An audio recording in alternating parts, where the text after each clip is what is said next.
I grew up in a very urban setting in suburban Washington, D.C. And when I was a teenager, my family moved to the Green Mountains in very rural Vermont. And the house that my parents rented had a couple of large fields in the back that bordered a 1,200-acre wildlife management area. And for my brothers and me, we were very interested in seeing some of that wildlife. Where we grew up, the only wildlife we saw were pigeons and a possum or two. And for us to see a deer would have been something like seeing a dinosaur. And we were super excited to see these things. But you couldn't just walk in those back fields and see the wildlife. We were told you had to be quiet and be still. But good for us, in the very back field along the tree line, there was one really big, beautiful maple tree. And it had not far up the trunk, had a bough that came out and acted almost like a perfect bench for us. So about an hour before dusk, we would tramp up through that field, scurry up into the tree and sit there. Now the crows, when we got up there, would just be acting sentry and alarming the whole wood that some boys were about. And they would caw and caw for about 5 or 10 minutes. But after a while, they quit, and you'd start to hear in the leaves in the woods, the squirrels and the chipmunks start to come out to resume their work and their play. And then not long after that, you might spy a porcupine or a raccoon come waddling out.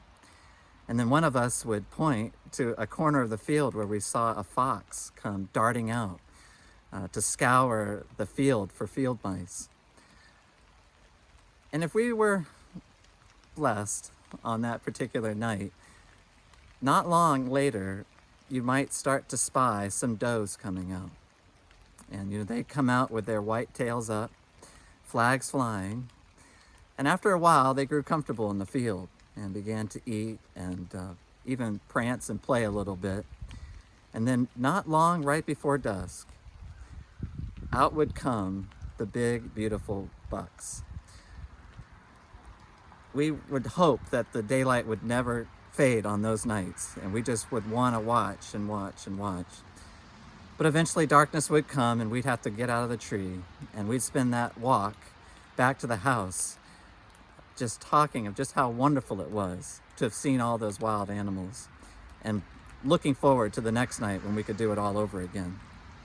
I have an encouragement for you in your time of devotions right now. I think a lot of the insights and encouragements that we long to have from the Lord aren't things you can just sit down and receive all the time. Sometimes we have to be quiet. And if we get alone with the Lord in our living room or in our car or wherever it is that we try to be alone with the Lord and pray, you might have to wait for a while for all the barking noises and distractions of the world and all their cawing to die down for a while. And then out of the pages of your Bible or your devotional or in your quiet time in prayer, out will begin to come some of those wonderful encouragements and precious insights and just treasures of understanding and encouragement that the Lord begins to give. I want to read to you just a few verses from Psalm 46.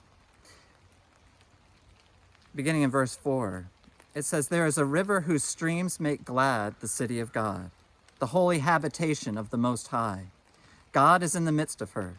She shall not be moved. God will help her when morning dawns. The nations rage, the kingdoms totter. He utters his voice, the earth melts.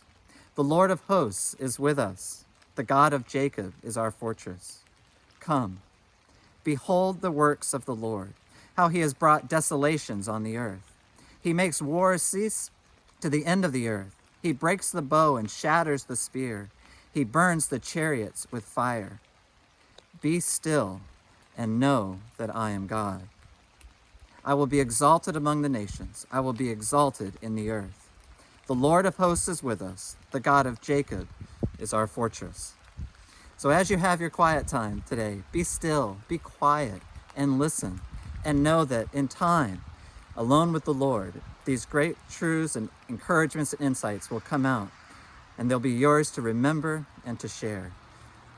We love you. We're praying for one another, and I pray that you'd have a great night and that your pursuit of the Lord would continue to bear great fruit.